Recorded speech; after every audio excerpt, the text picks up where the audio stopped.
नमस्कार दोस्तों, मेरा नाम है अर्पित और आज के इस वीडियो के अंदर मैं आपको बताने वाला हूँ फिजिकल एजुकेशन के third chapter yoga as preventive measure for life style disease के बारे में।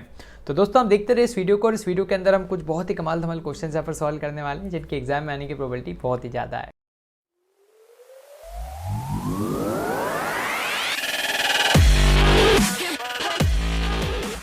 तो आज के इस वीडियो के अंदर हम लेटेस्ट सीबीएसई के सिलेबस के हिसाब से सभी योगासन्स को पढ़ने वाले हैं। मैं आपको इमेजेस के माध्यम से सारे आसन्स बताऊंगा और फिर बहुत सारे क्वेश्चंस को भी हम यहाँ पर सॉल्व करेंगे, जिससे एकदम मस्त प्रैक्टिस हमारी सुनिश्चित हो जाएगी और एग्जाम में अच्छे मार्क्स भी सुनिश्चित हो जाएंगे। इस कंप्लीट चैप्टर के नोट्स आपको डिस्क्रिप्शन में मिल जाएंगे, तो वहाँ से आप उनको डाउनलोड कर लीजिएगा। एंड आइए स्टार्ट करते हैं हमारे इस लेक्चर को। तो आइए अब हम स्टार्ट करते हैं फिजिकल एजुकेशन की कमाल धमाल यूनिट 3 को पढ़ना। और बहुत ही यार अच्छी वाली यूनिट है और डे टू डे लाइफ में भी इसका बहुत ज़्यादा इंपॉर्टेंस है। तो एक बार जल्दी से मैं आपको बता देता हूँ कि सिलेबस में क्या क्या है हमारे पास। तो हमें पढ़ना रहेगा ओबेसिटी क्या होता है, क्या इसके कॉजेस हैं, सिम्टम्स क्या हैं, क्या इसके प्रिकॉशनरी मेजर्स हैं, तो उन सारी चीज़ों को हम देखेंगे। देन एक लिस्ट ऑफ आसन्स आपको यहाँ पर दे रखी है, जिसके अंदर ताड़ासन, कटी चक्रासन, पवन मुक्तासन, मत्स्य आसन, हलासन, पश्चिमोत्तानासन, अर्धमत्स्येंद्रासन, धनुरासन, उष्ट्रासन एंड सूर्य भेदन प्राणायाम। तो अब की बार आसन और प्राणायाम दोनों का मिक्सर कर दिया भाई साहब सीबीएसई के सिलेबस में। पहले सिर्फ 4 आसन हुआ करते थे वी हेड, अब की बार 10 आसन है। देन इसके बाद आ जाता है अपने पास डायबिटीज़, इसकी भी एक लंबी लिस्ट है ना, लेकिन बहुत सारे आसन रिपीटेड हैं तो हमें उसको बार बार नहीं पढ़ना रहेगा। फिर अस्थमा, इसकी भी एक लंबी लिस्ट है। एंड देन अपने पास हाइपरटेंशन, तो इन सारों को अपने को यहाँ पर देखना है। चलिए स्टार्ट करते हैं। सबसे पहले एक योग का बेसिक इंट्रोडक्शन देख लेते हैं। तो यार भारत के अंदर नहीं, पूरे विश्व भर में 21 जून को इंटरनेशनल योग डे की तरह मनाया जाता है, जिसको 2015 से स्टार्ट किया गया था। और हमारे भारत के माननीय प्रधानमंत्री श्री नरेंद्र मोदी जी ने यहाँ पर यूनाइटेड नेशन जनरल असेंबली के अंदर इस प्रस्ताव को रखा था। 21 जून सबसे लंबा दिन होता है, ठीक है, ये आपसे वाइवा में पूछा जा सकता है। फिर योग क्या है भाई, अगर हम योग चैप्टर पढ़ रहे हैं, योग की डेफिनेशन नहीं पता है तो भाई पढ़ना ही कोई मज़ेदार नहीं है, फिर तो मतलब ही नहीं है उसका। तो जो टर्म योग है इसको एक संस्कृत शब्द युज से डिराइव किया गया है, जिसका मतलब होता है दो चीज़ों को ज्वाइन करना या फिर उनका यूनियन हो जाना। आप बोल सकते हो कि अपने इंडिविजुअल सेल्फ को डिवाइन या यूनिवर्सल स्पिरिट से ज्वाइन कर लेना, उसी को योग कहा जाता है। मतलब कुल मिला के भाई मन की शांति को हम योग बोलते हैं। योग यार देखो एक छोटी सी कला नहीं है, बहुत ही बड़ी कला है, जिसके अंदर आपको 8 स्टेप्स को फॉलो करना होता है। और जैसे अगर आप इस 8 स्टेप्स को फॉलो कर लेते हो तो आपका माइंड एकदम रिलैक्स कूल काम हो जाता है। तो यार 8 स्टेप्स कौन सी? यम, नियम, आसन, प्राणायाम, प्रत्याहार, धारणा, ध्यान और समाधि, 8 स्टेप्स है। और आपसे बस ये वाइवा में पूछा जाएगा, मेन एग्जाम में रिटर्न में नहीं पूछा जाएगा।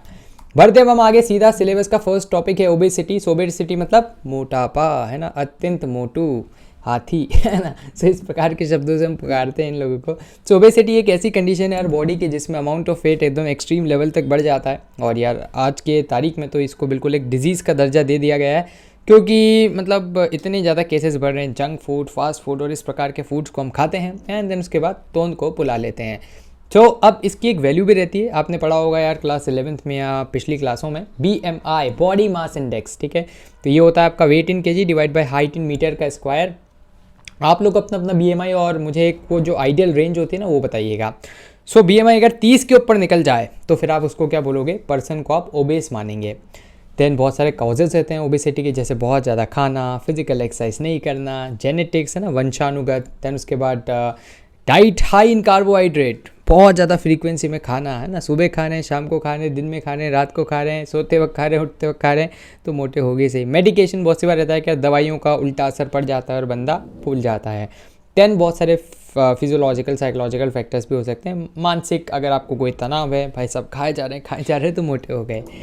देन अब इससे बहुत ज़्यादा हेल्थ रिस्क भी हैं। अगर कोई मोटा रहता है तो सबसे ज़्यादा भाई साहब डिजीज़ को वही पसंद है ना। जैसे हमें कभी कभार रहता है ना, बहुत ज़्यादा पनीर पसंद है भाई साहब, बहुत ज़्यादा पाव भाजी पसंद है, तो इसी प्रकार से जो डिजीज़ रहती है उसको मोटे लोग पसंद है ना, चाव से खाती है फिर डिजीज़ उन मोटों को। तो यहाँ पर क्या है कि कौन कौन सी डिजीज़ लग सकती है, तो diabetes, high BP, cancer, arthritis, मतलब जोड़ों का दर्द भी वहाँ पर उनको हो सकता है। अब यार देखो जो आसन हम पढ़ेंगे उनके बेनिफिट्स कॉन्ट्राडिक्शन एकदम कॉमन से हैं, है ना। अब सिंस यार 40-50 आसन दे रखे हैं भाई CBSE ने, हर आसन के हम बेनिफिट कॉन्ट्राडिक्शन पढ़ने बैठ गए तो भाई आप मान के चलो पूरी 11th 12th आपकी, है ना, पूरी 12th क्लास यही निकल जाएगी। और ये वाला घंटा, ये जो वीडियो है 6 घंटे का हो जाएगा। तो इसलिए मैंने कॉमन जो बेनिफिट्स और कॉन्ट्रडिक्शंस है वो निकाल के रख दिए, है ना। उसके बाद आप अपने मन से तो लिख ही सकते हो, है ना। जैसे अब भाई साहब स्पाइनल कॉर्ड का आसन है तो उसमें क्या होगा, स्पाइन मजबूत होगी, बैक प्रॉब्लम नहीं होगी, तो इस तरह से थोड़ा बना के तब लिख ही सकते हैं। चलिए कॉमन बेनिफिट्स आपको बता देते हैं। कंसंट्रेशन में देखो सारे आसन जितने भी आज हम पढ़ेंगे सब में कंसंट्रेशन में फ़ायदा होता है। बैक पेन, चेस्ट पेन, है ना, देन स्टोमक पेन, जनरली हर एक आसन जो भी आप करोगे परफॉर्म वहाँ से ये क्योर हो गया सही, मेमोरी हर एक आसन से बढ़ेगी। देन महिलाओं से रिलेटेड एक आधा पॉइंट लिखना चाहें तो जो मेंसुरेशन रहता है, जो मासिक चक्र रहता है, उसकी अगर कोई प्रॉब्लम है, मेंसुरल डिसफंक्शंस है, तो वो सभी क्योर होंगे। देन इसके बाद मेंटल स्ट्रेस है भाई, उड़न छू, एंड देन उसके बाद आपका जो पोस्चरल डिफेक्ट्स हैं वो भी यहाँ पर क्या हो जाएंगे, एकदम रिमूव हो जाएंगे। तो सारे आसन में कॉमन रहते हैं, तो इसलिए आप कॉमन याद रख लेना, ठीक है, तो वो ज़्यादा बेस्ट है। देन इसके बाद कॉन्ट्रडिक्शन, तो पर्सन जिसको जॉइंट पेन है, जोड़ों का दर्द है भाई साहब, है ना, वो आसन करेगा तो उसको तकलीफ आ सकती है, तकलीफ, है ना। सो आसन ध्यान से करना है। देन उसके बाद इंडिविजुअल हुआ है वेनी स्पाइनल कॉलम की प्रॉब्लम है ना, तो अगर आपको स्पाइनल कॉलम की प्रॉब्लम है तो फिर आप बहुत सावधानी से इसको करें। डिफिकल्टी है मूवमेंट में तो भी भाई साहब बहुत ज़्यादा सावधानी रखने की आवश्यकता है। चलिए अब आसन देख लेते हैं। पहला आता है ताड़ासन, जिसको upon the palm tree pose बोलते हैं। तो बहुत ही आसान है, देखो कैसे इसको परफॉर्म करना है, स्टेप्स यहाँ पर मैंने बता रखी है।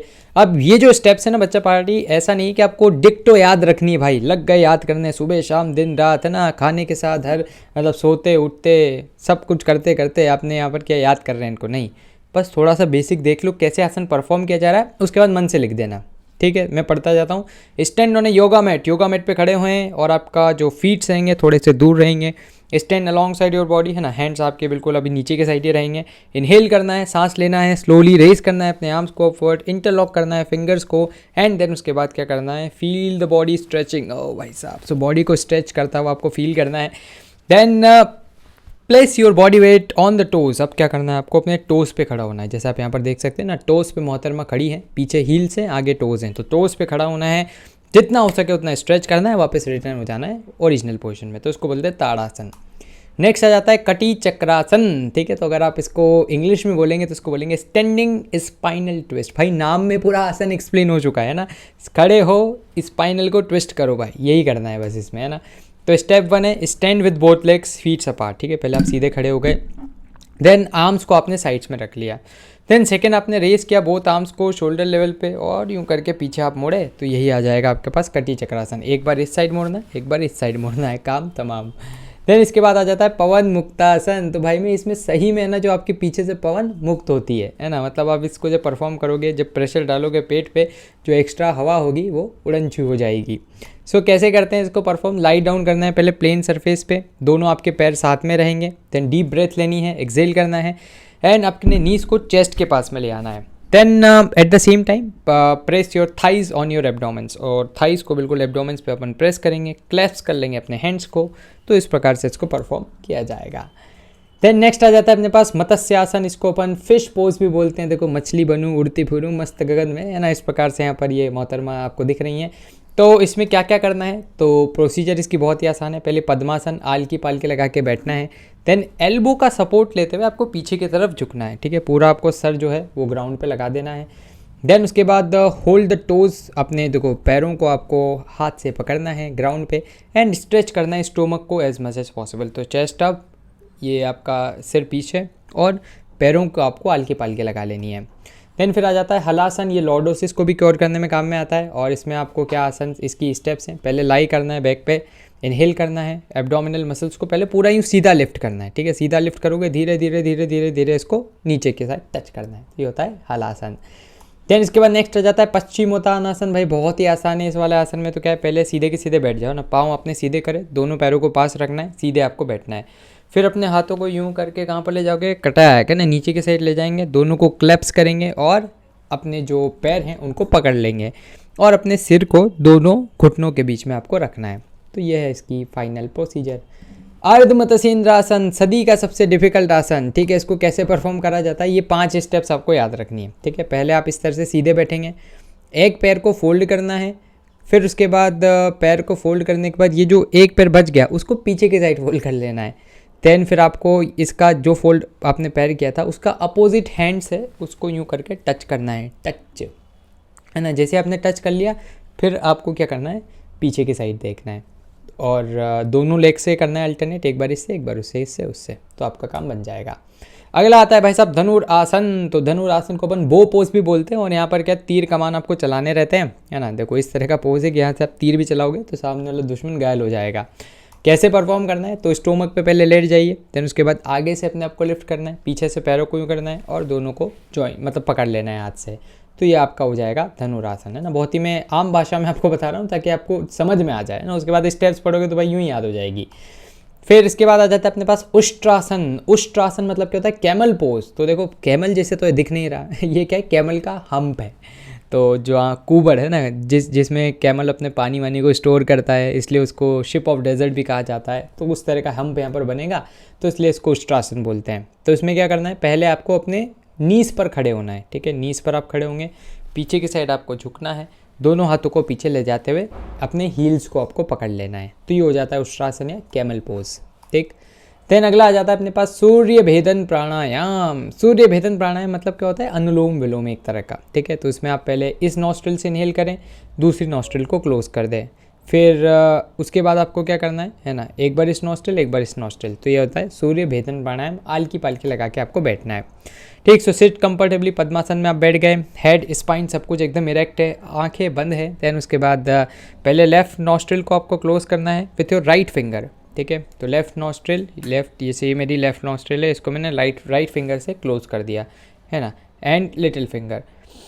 Now breathe in. तो इस दूसरी नाक से मैं क्या करूँगा, ब्रीद इन करूँगा slowly and deeply through right नाड़ी। तो यहाँ से मैंने ब्रीथ किया।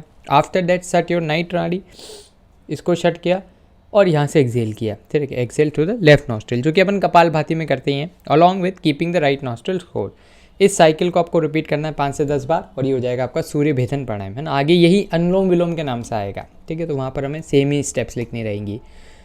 ओके, सो ये था अपना क्या, ये तो अपनों ने पढ़ा ओबेसिटी। अभी हमें पढ़ना है डायबिटीज़, फिर हाइपरटेंशन, फिर अस्थमा, ठीक है। तो अब जल्दी हो जाएंगे क्योंकि आसन रिपीट होंगे बहुत सारे।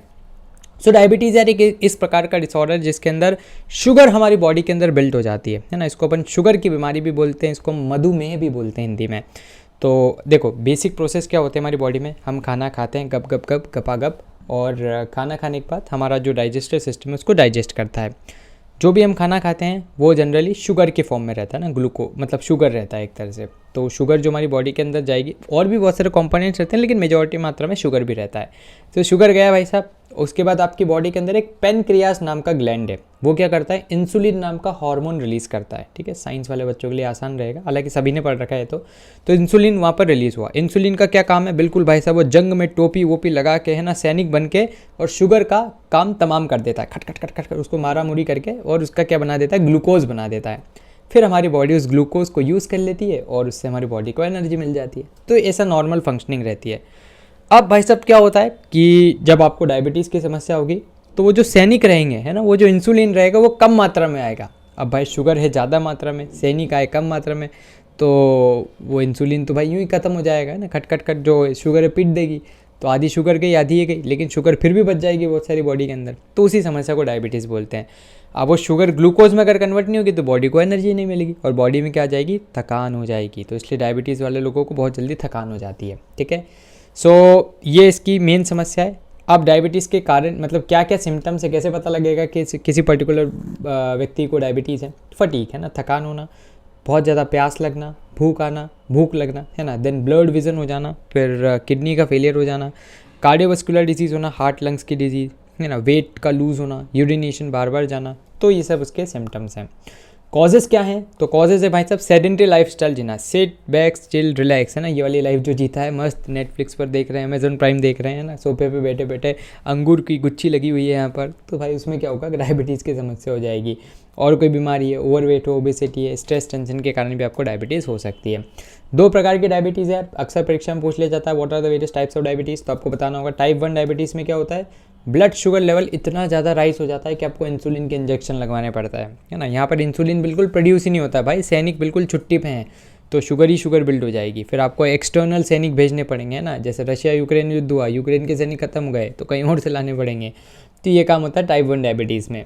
टाइप 2 डायबिटीज़ में क्या होता है कि सैनिक हैं लेकिन कम मात्रा में जा रहे हैं, ठीक है, इंसुलिन प्रोड्यूस हो रहा है कम मात्रा में, तो फिर आप थोड़ा बहुत कंट्रोल करोगे शुगर पे तो आपका काम बन जाएगा। दवाई लोगे, कंट्रोल करोगे तो टाइप 2 डायबिटीज़ में आप आराम से डील कर सकते हो उसको।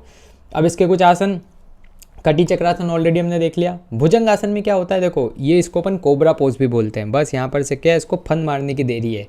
तो it is like a snake and इसको भुजंग आसन बोलते हैं। तो इसको कैसे परफॉर्म करना है, पहले सीधा लेट जाओ भाई साहब, मतलब सीधा मतलब पेट के बल लेटना है, ठीक है।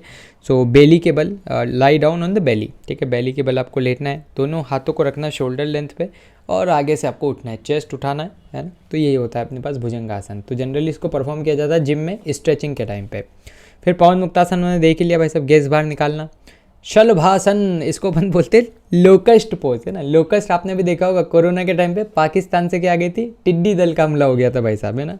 उधर से कोरोना का हमला, इधर से टिड्डी दल का हमला हो गया था। देखो ऐसा लग रहा है ना टिड्डी हो ये, अगर आपको थोड़ा सा ध्यान आ रहा हो, टिड्डी दल है ना, उसका हमला हो गया था एक, तो वो ऐसा लोकस्ट जैसी लग रही है, तो इसको लोकस्ट पोज बोल दिया आप लोगों ने। और वैसे इसको बोलते हैं शलभासन। सो स्टोमक पे वही लेट जाएंगे। पहले कोबरासन में क्या, कोबरासन क्या, भुजंगासन। भुजंगासन में हमने क्या किया था, आगे से उठाया था। अब इसमें हम क्या करेंगे, पीछे से उठाएंगे, तो ये हो जाएगा शलभासन भाई, ठीक है, आसान है। धनुरासन देख लिया था अपनों ने, तीर कमान चलाना है। सुप्त वज्रासन, ठीक है। वज्रासन में हम क्या करते हैं, बस पैरों को ऐसे फोल्ड करके सीधे बैठ जाते हैं, तो वज्रासन हो गया। सुप्त वज्रासन, सुप्त मतलब क्या होना, सो जाना, ठीक है। तो आप पीछे की साइड सो जाओगे तो आ जाएगा सुप्त वज्रासन। देखो इसकी स्टेप्स है कि पहले तो वज्रासन में बैठ जाओ भाई साहब, मैं ना अपने दोनों पाम्स को, है ना, दोनों हाथों को कहाँ पे रख दो, मतलब पाम्स जो रहेंगे वो आपके फ्लोर पे टच होंगे। पाम्स मतलब ये पीछे लेग वाला। देन उसके बाद स्लोली बेंड करना है पीछे और 4 आर्म्स की सहायता लेना है ना। ऐसा नहीं भाई साहब धपाक पीछे गिर गए, सिर फूट गया, ठीक है। तो अपनी कोहनी के सहायता से आपको पीछे जाना है and slowly bring down your head, ground पे टच करना है और आपका काम बन जाएगा। पश्चिमोत्तानासन हमने देख लिया था। अर्धमत्स्येंद्रासन हमने देखा था। मंडूक आसन, है ना, इसको बोलते हैं मेंढक पोज। अरे भाई साहब यहाँ से जंप ही लगा के ये क्या कर लेगी, बिल्कुल मेंढक बन जाएगी। तो देखो इसको कैसे परफॉर्म करना है, पहले वज्रासन में बैठे, फिर उसके बाद दोनों फिस्ट आपको यहाँ पर इसकी मुट्ठी बनानी है। फिस्ट मतलब मुट्ठी बना ली, हाथ की मुट्ठी बना ली। देन उसके बाद दोनों को पेट के यहाँ पर रखेंगे, इनहेल की जगह एक्सहेल करेंगे ना, पूरी सांस बाहर निकाल दी, पेट को पिचकाया और फिर अपने दोनों इनको पेट में रख लिया अंदर की साइड, है ना। फिर आप आगे की साइड बेंट होंगे, 3 से 4 आप ये बार काम ये करेंगे। देन इसके बाद आता था गोमुख आसन। ओ भाई ये हैंडसम कौन है ना। सो ये जो गोमुख आसन है ये क्या होता है, इसको काऊ पोज भी बोलते हैं। एंड इसमें सबसे पहले आपको सुखासन में बैठना है, नॉर्मल नालके पालके लगा के। देन उसके बाद place the ankles of the left leg near the right, है ना। तो इस तरह से एक पैर को घुमाना है, ऊपर से दूसरे पैर को लाना है, एक हाथ को पीछे ले जाना है, दूसरे को इधर से पीछे ले जाना है, दोनों को ज्वाइन कर लेना है। तो ये हो जाता है अपने पास गोमुख आसन। देन योग मुद्राएं, यार बेसिक योग मुद्राएं आपके पास, बस आप इनका नाम ध्यान रख लेना, है ना। स्टेप शायद ही आपसे पूछेगा एग्जाम में। जैसे प्राण मुद्रा, ठीक है, तो दोनों को यूँ करके प्राण मुद्रा आपकी बन जाएगी। ज्ञान मुद्रा, देन उसके बाद सूर्य मुद्रा, देन आपके पास आ जाएगी फ्लाइंग लोटस मुद्रा, फिर आ जाएगी वायु मुद्रा, है ना, फिर ये शील्ड वाली मुद्रा, फिर अपने पास ये बीच वाली फिंगर को दबा के यूँ कर लोगे तो ये कौन सी हो जाएगी, शून्य मुद्रा। फिर अपने पास आ जाएगी अपन मुद्रा, दोनों बीच वाले को यूँ करना है, और पृथ्वी मुद्रा ये, ठीक है। तो बना के देख लेना, मुश्किल ही मेरे को लगता है यहाँ से प्रश्न है। उष्ट्रासन हमने देख ही लिया है। कपालभाति वैसे बाबा रामदेव जी यही करवाते हैं रहते हैं सुबह सुबह आस्था चैनल पे। तो इसमें क्या करना है, पहले सीधे बैठना है आपको, देन उसके बाद एक्सहेल करना है, ठीक है। तो इस प्रकार से आपको बस एक्सहेल करना है, इनहेल अपने आप होगा। तो इसको अपन कपालभाति कहते हैं। 20 के आसपास बार इसको आपको करना है। एक छोटा सा अपडेट कि अगर आप अनअकैडमी का प्लस का सब्सक्रिप्शन लेना चाहते हैं, क्योंकि मैं भी आपको अनअकैडमी पढ़ाता हूँ और अपने बहुत ही कमाल धमाल कोर्सेज वहाँ पर अभी चल रहे हैं इंग्लिश एंड फिजिकल एजुकेशन के। तो अगर आप चाहते हैं कि इंडिया के बड़े से प्लेटफॉर्म को ज्वाइन करना और यहाँ पर टॉप एजुकेटर से पढ़ना, तो यार अभी एक बहुत ही कमाल का ऑफर चल रहा है जहाँ पर 20% का डिस्काउंट आपको मिल रहा है प्लस के सब्सक्रिप्शन पे। और ये वाला ऑफर अभी 29 जुलाई तक वैलिड है, ठीक है। तो ये 17 की जगह आप इसको कर लीजिएगा, 29 जुलाई तक ये वैलिड है। और ये ऑफ़र आप सभी की डिमांड पर एक्सटेंड किया गया है, तो आप यूज़ कर सकते हैं कोड APPedia और इससे आपको 10% का नहीं 20% का डिस्काउंट मिलेगा प्लस के सब्सक्रिप्शन पे। बढ़ते अब हम आगे और नेक्स्ट आ जाता है अपने पास अस्थमा। तो अस्थमा क्या है यार, एक लंग्स की डिजीज़ है जो जिसमें क्या होता है कि जो एयरवेज है जहाँ से हम सांस लेते हैं वही ब्लॉक हो जाते हैं। तो हमें सांस लेने में बहुत ज़्यादा समस्या आती है और हमारा इसमें क्या होता है, एयरवेज इसमें सूजन आ जाती है ना, जहाँ से सांस अपनी जा रही है ना उसमें सूजन आ जाएगी। तो इससे आपको कफिंग, स्नीजिंग मतलब छींक, खांसी, है ना, विस्लिंग मतलब जब आप सांस लोगे तो सीटी बजेगी, है ना, शॉर्टनेस ऑफ ब्रेथ, सांस नहीं जाएगी, तो ये सब समस्या हो सकती है। कॉमन सिम्टम्स क्या हो सकते हैं? कॉमन सिम्टम्स हो सकते हैं कफिंग, है ना, खांसी आना, हैवी ब्रीदिंग, चेस्ट एकदम टाइट टाइट फील होना, फटीग थकान, पेन होना हाथ में, पार में, शोल्डर्स में, बैक में। रीजंस क्या होते हैं इसके? देखो, एयरवे ब्लॉक हो रहा है तो क्यों होगा? डस्ट के कारण, स्मोक के कारण, एयर पोल्यूशन के कारण, पोलन ग्रेन्स, है ना, वो पहले पढ़ा होगा आपने पोलिनेशन, रिप्रोडक्शन चैप्टर में, चैप्टर 6 क्लास 10th, है ना, सबको भी याद ही है, पेज नंबर भी याद होंगे कुछ बच्चों को। तो उस रिप्रोडक्शन वाले चैप्टर में जब आपने ना प्लांट्स का रिप्रोडक्शन पढ़ा था, है ना, तो वहाँ पर अपन ने पढ़ा था transfer of pollen grains from anther to the stigma of a flower is known as pollination, ठीक है। देन उसके बाद एनिमल, एयर, फेदर एक्सेट्रा, सब इसके मेन रीजन्स रहते हैं। ताड़ासन देख लिया अपन ने। सेकंड आ जाएगा ऊर्ध्व हस्तोन आसन। तो देखो इसमें क्या करना होता है, ऊर्ध्व हस्तोन आसन, इसको अपर अपवर्ड सैल्यूट पोज भी बोलते हैं। तो आपको दोनों हाथों को ज्वाइन करना है, यूँ करके ऊपर की तरफ क्या करना है, पूरा स्ट्रेच करना है, ठीक है। जैसे ताड़ासन में हमने यूँ क्रॉस करके फिर स्ट्रेच किया था और टोस पे खड़े हो गए थे, इसमें हमें बस जैसे पैर पे खड़े वैसे रहना है, दोनों हाथों को नमस्ते पोजिशन में करके जितना स्ट्रेच हो सकता है उतना करना है। तो यही है अपने पास ऊर्ध्व हस्तासन। नेक्स्ट आता है उत्तान मंडूकासन, ठीक है। देखो अब उत्तान मंडूकासन में क्या करना रहेगा आपको, इस प्रकार से आपने एक पोज बनाया, देन उसके बाद दोनों हाथों को यू क्रॉस किया, है ना, क्रॉस करके पीछे लगे, तो ये हो जाएगा उत्तान मंडूकासन, ठीक है। तो इसके स्टेप्स क्या है, पहले वही वज्रासन में बैठो, देन उसके बाद कंफर्टेबल स्प्रेड कर लो अपने नीज को। वज्रासन में दोनों नीज क्लोज रहते हैं, इसमें दोनों नीज पार्ट हो जाएंगे। इनहेल करना है, सांस लेना है, आर्म्स को रेस करना है, similarly raise your left arm, है ना, और नेक और इनको स्ट्रेट रखना है। देन इस पोजीशन में आपको कुछ टाइम के लिए रहना है। भुजंगासन कोबरा पोज देख लिया, धनुरासन धनुर वाला देख लिया अपन ने, उष्ट्रासन कैमल पोज देख लिया, वक्रासन, है ना, ये सारे इसमें भी है, इसलिए मैं वापस बता रहा हूँ, ठीक है। अस्थमा में भी वापस है। वक्रासन तो इसको अपन ट्विस्टेड पोज बोलते हैं, ये आसान पोज है। सबसे पहले आपको क्या करना है, इसके अंदर एक नी को बेंड करना है। जैसे फॉर एग्जांपल मैंने लेफ्ट वाला नी बेंड किया तो राइट वाला हाथ से मैं क्या करूँगा, टोज को टच करूँगा और पीछे के साइड देखने लग जाऊँगा, ठीक है ना। तो ये अल्टरनेट करना है, एक बार इससे एक बार उससे। तो ये होता है वक्रासन।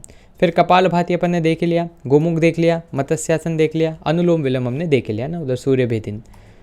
तो बहुत सारे आसन से रिपीट ही थे इसमें। देन इसके बाद आ जाता है अपने पास प्यारा चाहिए था हाइपर टेंशन। तो हाइपर टेंशन यार एक और नाम है हाई ब्लड प्रेशर का। एंड इसमें क्या होता है, सीवियर कॉम्प्लिकेशन हो जाती है, जिससे आपके risk of heart disease, stroke, यहाँ तक कि डेथ की भी संभावना बढ़ जाती है हाई बीपी में। अब होता क्या है, देखो मैं आपको बताता हूँ बिल्कुल इसकी केमिस्ट्री, फिजिक्स और बायोलॉजी, है ना। तो देखो ये अपना दिल है ना, दिल तो बच्चा है जी, है ना, निब्बा निबी इसका दिल कैसा रहता है, इस शेप का रहता है। सो ये अपना दिल है। अब दिल में क्या होता है, दिल का काम रहता है भाई साहब ब्लड को फ्लो करना, है ना। आपने डबल सर्कुलेशन ऑफ ब्लड पढ़ा होगा कक्षा 10 में, है ना, शायद लाइफ प्रोसेसेस वाला जो चैप्टर था उसके अंदर आपने इसको पढ़ा था। सो जब आपने उस चैप्टर को पढ़ा था तो उसमें क्या होता था, दिल से खून निकलता है ना, ऑक्सीजनेटेड निकलता है, मतलब ब्लड निकलता है और पूरी बॉडी तक को फैल जाता है, ठीक है। ऐसे लंग्स जो रहते हैं, लंग्स क्या करते थे, देखो ये यहाँ पर फोटो बना हुआ भी है, ये लंग्स क्या करेंगे, लंग्स आप सांस लोगे तो वहाँ पर ऑक्सीजन आएगी। हार्ट क्या करेगा, लंग्स तक ब्लड पहुँचाएगा, ब्लड यहाँ ये जो लंग्स है ये यहाँ पर क्या करेगा, इसमें ऑक्सीजन ऐड कर देगा, ऑक्सीजन ऐड करके ये हार्ट तक पहुंचा देगा, ठीक है। जो ब्लू कलर में आपको दिख रहा है ना, ये है ऑक्सीजनेटेड ब्लड। रेड कलर का जो दिख रहा है वो है डीऑक्सीजनेटेड ब्लड, ठीक है। तो यहाँ से ऑक्सीजनेटेड ब्लड आया, हार्ट के पास आ गया, फिर हार्ट क्या करेगा, इसको पूरे बॉडी में पहुँचा देगा, ठीक है, पूरी बॉडी में हार्ट ने इसको पहुँचा दिया। अब इधर से क्या होगा, हार्ट वापस से जैसे बॉडी से अपने पास डीऑक्सीजनेटेड ब्लड आएगा, है ना, तो डीऑक्सीजनेटेड ब्लड को फिर क्या होगा, डीऑक्सीजनेटेड ब्लड जो डीऑक्सीजनेटेड मतलब जिसकी ऑक्सीजन निकाल ली गई है ना, वापस से उसको ऑक्सीजन रिफिल करवानी है, तो वापस कहाँ पे जाएगा, वापस लंग्स के पास जाएगा। तो इस तरह से पूरा डुअल सर्कुलेशन चलता रहता है, लंग्स इधर हार्ट और इधर आपकी बॉडी रहती है, ठीक है। तो ये बेसिक है, यहाँ से प्रश्न नहीं आएंगे आपके एग्जाम में, आपसे बस ये पूछेगा हाई बीपी क्या होता है, तो अब बताना कि भाई एक ऐसी कंडीशन होती है जिसमें जब ब्लड पंप होता है हार्ट से, ठीक है, बिल्कुल फुल फोर्स में निकलेगा, हार्ट कॉम्प्रेस होगा, रिलैक्स होगा, कॉम्प्रेस होगा, रिलैक्स होगा। तो जैसे हार्ट कॉम्प्रेस होगा तो बहुत तेज़ी से ब्लड बाहर निकलेगा, और ये ब्लड किस में से निकलेगा, ब्लड वेसल्स में से निकलेगा, है ना। तो ब्लड क्या करेगा, ब्लड वेसल्स की वॉल्स पर प्रेशर लगाएगा, तो उसी को ब्लड प्रेशर बोलते हैं, ठीक है। तो जो ब्लड आ रहा है, ब्लड वेसल्स की वॉल पर जो प्रेशर लगा रहा है उसको ब्लड प्रेशर बोलते हैं। अब जैसा मैंने आपको बताया, हार्ट क्या करेगा, एक बार कॉन्ट्रैक्ट करेगा, एक बार रिलैक्स करेगा। जब कॉन्ट्रैक्ट करेगा तो बहुत तेज़ी से ब्लड बाहर निकलेगा, तो उसको अपन बोलते हैं सिस्टोलिक ब्लड प्रेशर। जब हार्ट रिलैक्स करेगा तो ब्लड थोड़ा धीरे बाहर निकलेगा, उसको हम बोलते हैं डायस्टोलिक ब्लड प्रेशर, ठीक है। तो ये थोड़ा याद रखना है, यहाँ से प्रश्न आ सकते हैं। इसको mm of Hg में नापते हैं, मिलीमीटर पर मर्क्यूरी, ठीक है, क्योंकि वो एक स्पाइग्नोमैनोमीटर रहता है इस प्रकार का, और इसमें यहाँ पर मर्क्यूरी भरी हुई रहती है, ठीक है, तो उसको mm/Hg में नापते हैं। तो सिस्टोलिक की वैल्यू क्या रहती है 120, डायस्टोलिक की रहती है 80। तो अगर आपसे कहीं कोई पूछ ले कि भाई नॉर्मल ब्लड प्रेशर क्या होता है, तो आप बताना 120/80 है ना। तो अपन सिस्टोलिक डायस्टोलिक दोनों की वैल्यू साथ में बताते हैं। अब हाई ब्लड प्रेशर कब हो जाएगा, जब यही वैल्यू 140/90 हो जाए, ठीक है, सिस्टोलिक 140 डायस्टोलिक 90, तो उसको बोलेंगे अपन हाई बीपी की समस्या। इसके आसन कौन से, ताड़ासन देख लिया अपन ने, कटी चक्रासन देख लिया, उत्तान पादासन, ठीक है। तो इसमें क्या करना है, इसको रेज्ड लेग पोज बोलते हैं, बहुत आसान है। पहले सीधे लेट जाओ, फिर अपने पैरों को ऊंचा उठाना है, ठीक है। सो लाई इन ए कंफर्टेबल पोजीशन, देन उसके बाद till the crown of your head, make it touch the floor, है ना, फ्लोर को अपने टच किया, डीप ब्रेथ ली, लेग को रेज ऑफ कर दिया। तो यही आपको करना है उत्तान पादासन में। फिर अर्ध हलासन, देखो हलासन में अपने क्या देखा था, यहाँ से पैर आपको ले जाना था पूरा पीछे तक, है ना, पूरा पीछे तक ले जाना था, जबकि इसमें बस आपको यहाँ सीधा करके इसको रोक लेना है। तो ये हो जाएगा अर्ध हलासन। तो आधा हलासन है ना, स्टेप्स भी आपको आधी लिखनी है वहाँ तक। देन सरल मत्स्यासन, भाई तो मत्स्यासन तो वो मत्स्य आसन है, तो मत्स्य आसन अपन ने देख लिया, गोमुखासन हमने देख लिया है, उत्तान मंडूकासन हमने देख लिया है, वक्रासन हमने देख लिया है, भुजंग देख लिया है। अब आ जाता है मकरासन, जिसको अपन क्रोकोडाइल पोज बोलते हैं ना। ये भाई साहब बहुत ही आराम वाला पोज है। पहले अपन बेली के बल लेट जाएंगे, अपने चेस्ट को थोड़ा रेस करेंगे और अपनी दाढ़ी के यहाँ पर अपने हाथों को रख लेंगे, तो ये हो जाएगा मकरासन, जिसको क्रोकोडाइल पोज बोलते हैं। फिर आ जाता है अपने पास शवासन, भाई पूरी जनता का सबसे फेवरेट जो पोज रहता है शवासन रहता है, कॉप्स पोज, है ना। इसमें क्या करना है, इसकी स्टेप्स है, सबसे पहले लाई करो फ्लैट, है ना, देन उसके बाद आर्म्स और सभी को अपने को बिल्कुल शांत रखना है, देन लेग्स को थोड़ा सा सेपरेट रखना है, कंसंट्रेट करना है अपने को अपनी बॉडी पर, from head to feet, relax करना है हर एक बॉडी पार्ट को। इसी को अपन क्या बोलते हैं, शवासन, क्योंकि एकदम डेड बॉडी जैसे लगता है ना, जैसे यहाँ पर फिगर में से लग रहा है डेड बॉडी पड़ी हुई हो, तो इसलिए अपन ने इसको शवासन या कॉप्स पोज बोला है। देन आ जाता है नाड़ी शोधन प्राणायाम। सो नाड़ी शोधन प्राणायाम भी क्या होता है, नाड़ी शोधन प्राणायाम ये ऑलमोस्ट अपना अनुलोम विलोम के टाइप ही होता है, तो वो है। एंड देन अपने पास आ जाता है शीतली प्राणायाम, है ना। शीतली प्राणायाम में क्या होता है, अपनी बॉडी को ठंडक प्रोवाइड करने के लिए। देखो जैसे यार हाइपर टेंशन है, बहुत ज़्यादा टेंशन है, तो हम चाहेंगे ना बॉडी ठंडी हो जाए थोड़ी सी, तो इस तरह से जीवान को अपन फोल्ड करेंगे जैसे मोहतरमा ने कर रखी है, और अंदर की साइड आपको हवा खींचनी है, तो एकदम बॉडी आपकी ठंडी हो जाएगी। तो ये सब थे अपने आसन प्राणायाम, ठीक है। अब कुछ PYQs देख लेते हैं। आपको बताना है कौन सा आसन helpful in maintaining normal BP. तो देखो अभी हमने पढ़ा था शवासन, शवासन अगर आप करोगे तो एकदम नॉर्मल बीपी मेंटेन रहेगा आपका। गोमुखासन, चक्रासन, ये सब हेल्पफुल है किस लिए, तो अस्थमा में, है ना, गोमुखासन ये सब आते हैं। फिर एक प्रश्न आपसे पूछा जा सकता है 3 मार्क में कि आसन को यूज़ किया जाता है as a preventive measure, comment करें। तो आपको यहाँ पर क्या बताना है, वो हमने पढ़े थे ना आसन के सारे बेनिफिट, वही आपको बताने हैं। फिर CBSE के सैम्पल पेपर में प्रश्न आया था कि अर्ध मत्स्येंद्र आसन के 2 बेनिफिट बताएं, है ना। ये वाला क्वेश्चन हर बार आता है कि लिस्ट डाउन करें 3 आसन जो कि हेल्पफुल हैं अस्थमा में, ठीक है। तो अपन ने इतने आसन तो कॉमन ही पढ़ लिए, है ना, तो 3 आसन तो आपको ऐसे मिल ही जाएंगे जो सब में कॉमन हो, तो वो 3 आसन याद कर लेना भाई, आपका जीवन सफल हो जाएगा, ठीक है। आराम से वही 3 आसन हर में लिख के आना। देन उसके बाद एक्सप्लेन करना है आपको पवन मुक्तासन कैसे करते हैं, अपन ने देख लिया था। फिर one of the possible causes of obesity क्या क्या हो सकता है, एक तो वंशानुगत भी हो सकता है और बहुत ज़्यादा खाना, ठीक है। फास्ट मेटाबॉलिज्म मतलब तो जल्दी से खाना पच जाना, तो ये तो फायदेमंद बात ही है ना, इससे ओबेसिटी नहीं होगी। स्लो मेटाबॉलिज्म से ओबेसिटी होगी। So both A and B इसका आंसर है, ठीक है। आसन के नाम बताना है आपको, ये कौन सा जाएगा, भुजंगासन, त्रिकोणासन, पश्चिमोत्तानासन, और यह जाएगा अर्धमत्स्येंद्रासन, ठीक। देन बढ़ते अपन आगे कि आपको बताना है आसन को प्रैक्टिस करेंगे, कौन से आसन को प्रैक्टिस करेंगे हाइपरटेंशन को प्रिवेंट करने के लिए। तो अभी भाई साहब ने 10-11 आसन पढ़े, कोई से भी 2 बताने हैं आपको, उनको डिटेल में बताना है, ठीक है। तो उनको पहले आसन के स्टेप्स तो आप लिख दोगे, है ना, और बेनिफिट कॉन्ट्राडिक्शन और कॉमन वाले लिख देना।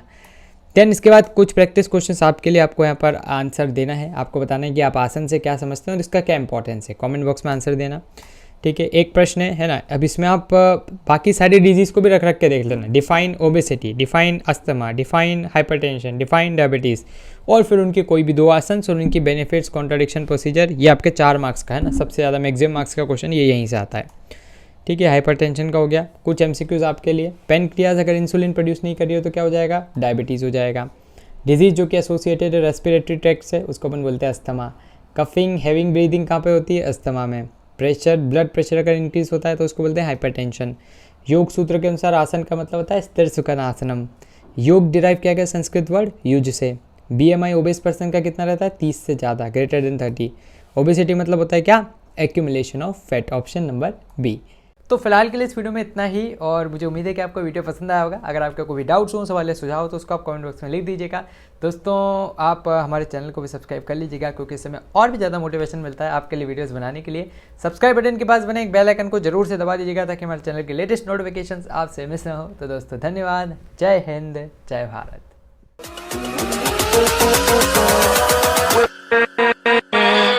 With